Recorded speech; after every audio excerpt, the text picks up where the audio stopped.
Hai anak-anak, mari kita lanjutkan pembelajaran hari ini. Masih tema 1 dan kita sudah masuk minggu kedua. Subtema 2 tentang manusia dan lingkungan. Mohon maaf, Ibu tidak mengajarkan tematik ya sayang, tapi Ibu akan memilih pelajaran yang satu mata pelajaran. Ya, jadi Ibu dalam subtema ini akan memilih mana pelajaran yang sama. Misal, kalau ada kaitannya dengan IPA, Ibu akan memilih IPA saja. Kalau SBDP dari subtema 2 akan Ibu pilih SBDP. Kalau IPS ya akan Ibu pilih yang sesuai dengan IPS. Oke sayang. Hari ini kita akan mempelajari tentang organ gerak pada manusia. Tapi sebelum masuk ke organ gerak manusia, Ibu akan ingatkan kembali pelajaran yang sudah kita pelajari dan mungkin belum Ibu terangkan lebih dalam. Oke, sebelumnya kalian sudah mengenali organ gerak hewan, ya. Organ gerak hewan dan manusia. Apa salah satu ciri makhluk hidup? Ciri dari makhluk hidup salah satunya adalah bergerak. Contoh, bergerak itu berjalan, berlari, memegang, melompat. Ya, kalau hewan mungkin berenang dan lain-lain. Oke, kemudian untuk bergerak maka manusia dan hewan memerlukan organ gerak. Dan organ gerak tersusun ke dalam sistem gerak. Oke, jadi kalau ditanya kita bergerak menggunakan apa? Organ gerak. Nah, organ gerak pada manusia ya terbagi menjadi 2. Ada organ gerak pasif dan ada organ gerak aktif. Apa itu organ gerak pasif? Organ gerak pasif yaitu tulang. Kalau organ gerak aktif yaitu otot. Oke, kita mulai dari organ gerak pasif terlebih dahulu. Mengapa tulang disebut organ gerak pasif? Karena tulang tidak dapat bergerak dengan sendirinya. Jadi disebut pasif karena tidak dapat bergerak dengan sendirinya. Sedangkan otot disebut alat gerak aktif. Mengapa aktif? Karena otot dapat bergerak dengan sendirinya. Ia punya senyawa kimia sendiri sehingga otot membuat tulang bergerak. Paham sampai sini? Jadi tulang tidak akan bergerak tanpa adanya otot, tapi otot masih bisa bergerak sendiri. Nah, kita masuk pembelajaran hari ini.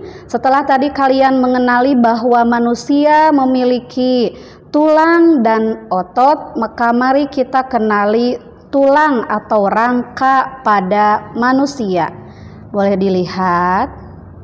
Inilah penampakan dari rangka manusia dari kepala sampai ujung kaki.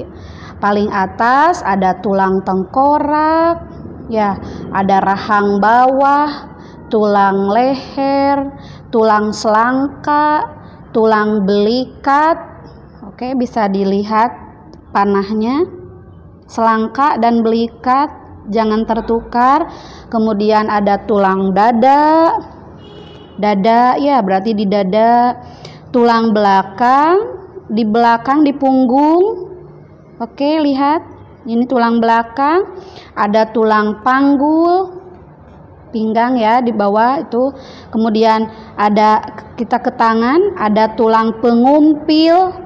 Tulang pengumpil itu yang yang sama dengan ke jempol. Jadi tulang pengumpil dia searah dengan jempol.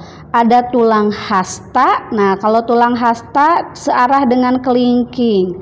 Lalu ada tulang telapak tangan, tulang jari-jari tangan.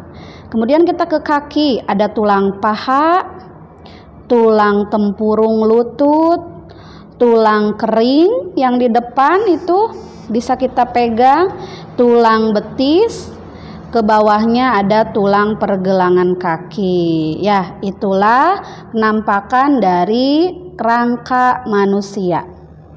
Jika tadi kalian sudah mengenali tentang tulang sebagai organ pasif, ya, organ gerak pasif pada manusia, kita sekarang akan mengenali organ gerak aktif. Organ gerak aktif pada manusia yaitu otot. Oke, boleh lihat ini, wah banyak sekali otot ya. Baik, ini perhatikan penjelasannya. Otot manusia merupakan organ gerak aktif yang menggerakkan tulang dan organ penting lainnya. Jadi tulang tidak bisa bergerak tanpa otot. Ya. Oke, apa saja fungsi dari otot? Oke, Ibu simpulkan menjadi 3. 1. Menjalankan kerja seluruh badan ya untuk bergerak. 2. Menggerakkan jantung. Jadi jantung pun bergerak dengan bantuan otot. 3. Mengalirkan darah. Darah mengalir ke seluruh tubuh dibantu dengan otot. Ada berapa jenis otot pada manusia? Oke, otot pada manusia dibagi menjadi 3. 1. Otot polos, 2. Otot lurik, 3. Otot jantung. Oke, otot polos, otot lurik, dan otot jantung. Kita kenalan dulu dengan otot polos ya. Siap. Otot polos, dia bekerja di luar kesadaran kita. Jadi kita tidak sadar pun otot polos masih tetap bekerja. Jadi otot polos adalah otot ya yang menempel pada organ-organ tubuh dan dia bekerja di luar kesadaran kita. Dan inilah penampakan dari otot polos seperti ini, berbentuk gelondong, maaf. Ya, ujung-ujungnya runcing seperti ini. Dan dia melekat pada organ dalam. Ya, dia melekat pada organ dalam seperti usus, ya, alat-alat organ-organ pencernaan. Kemudian sifatnya lambat dan mudah lelah. Oke, 3 aja ini dulu sebagai ciri khas dari otot polos. Silahkan kalian nanti disimak berulang-ulang supaya paham. Selanjutnya otot lurik. Apa ciri otot lurik? Ciri umumnya otot lurik menempel pada rangka gerak yang tadi Ibu sudah jelaskan ya, ada tulang-tulang rangka, dan karena dia menempel di organ gerak, organ rangka, maka disebut otot rangka. Jadi nama lain dari otot lurik adalah otot rangka. Inilah penampakan dari otot lurik di tubuh kita seperti ini. Bentuknya silinder, ya boleh silindris, boleh silinder seperti ini, bulat. Kemudian dia melekatnya pada rangka, pada tulang, dan sifat geraknya cepat dan mudah lelah. 3 ya. Ini otot lurik, silindris, melekat pada rangka, sifat geraknya cepat dan mudah lelah.